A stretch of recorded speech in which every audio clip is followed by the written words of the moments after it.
remember that vacation home we were talking about? Here you go. Here it is. It's a little bit of a fixer-upper, but look at the size of that front door. We won't have to negotiate all those funny turns and twists we make in order to get new furniture and new fixtures in. And look, it comes with a little can for tips for the maid. I mean, you can't get much better than that. And look, that's for pressured water. Stick the water in there, you jump on it, and it's got plenty of pressure. Yeah. It's nice. And the bed goes ahead and doubles as a dinette set. So it's fantastic.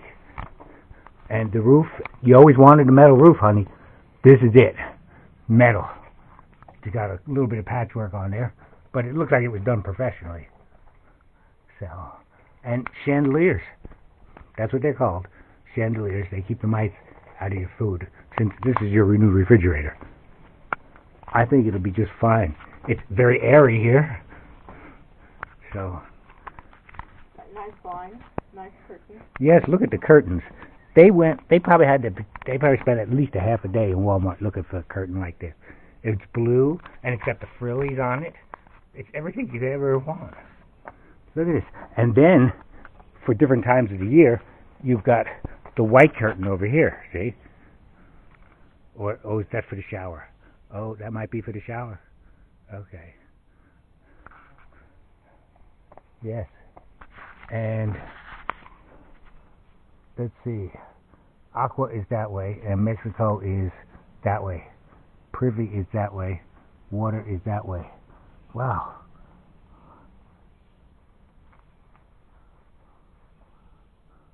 Everything's labeled. It's wonderful. Oh, I thought aqua and water were the same thing. I guess I am mistaken. Alright, I have to sit down and get a little more serious and eat. But first I want to look at this side. I saw this side. And see what the sign says.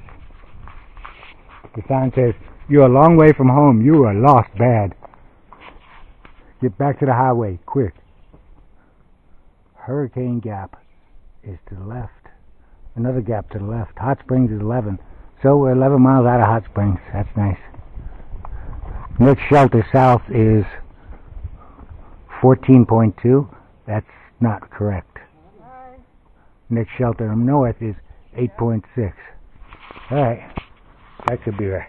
Oh, look, and so the mailman can find it. 2828. And Michigan. Beats me. I don't know what road it is, though. Oh, and there's the barbecue, and there's the grill. Wow. Just everything you could ever want in a summer home, honey.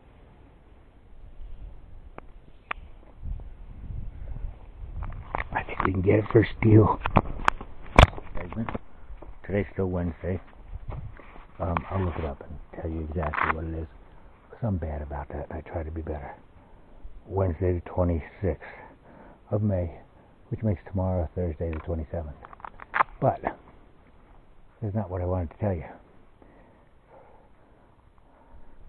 I'm going to show you how I did the bear bags. They're up at least 20 feet off the ground. I figure 4 times my height, roughly. And then they are at least 6 feet away from every trunk. Although these two I'm not that worried about. A bear would have a hard time climbing those skinny ones. The big one is the more one to be more concerned with. And it's at least 6 feet from the top. And the wire, the line that holds them, is way above bear height, head height. Matter of fact, I can't see it myself, but I know where it goes and where it comes from. It's wrapped around that branch. It comes this way. Oh, there it is. I see it now. It's red. And it's still, you know, technically that would be low, but the bears tend to go by and at this point it's higher than most bears are going to go looking for it. they tend to go by the things and they swing around. And a lot of people, they bring it down if they don't use the PC method, and it's at an angle, and the bear can get lucky just swinging around. From what I understand, their eyesight is not as good as their sense of smell, and they don't, so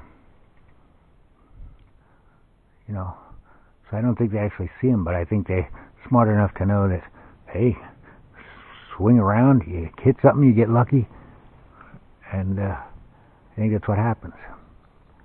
So, yeah, you have to keep that line out of the way. The other way to keep it out of the way is to run it down the trunk of the tree it's on, so you can arc it over very quick while it's still high, and then run it down that same tree. Or use the PCT method, which is the preferred method in most places, and I do that sometimes when it's more convenient. Here, after I got halfway done with this, I realized, I probably got to go away with the PCT method.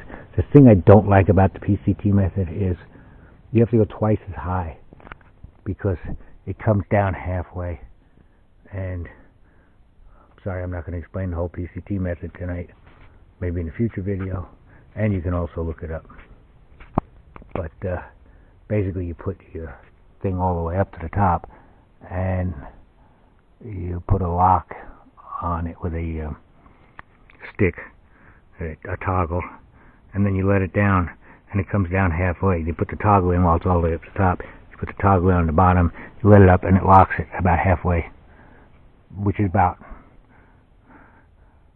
a little lower than it is now. Halfway would be probably 3 feet lower, and I just don't like it that low. I like it up a little higher. So, alrighty. And make sure I'm not backwards. We didn't go that far today. We went 5 miles. We weren't feeling it.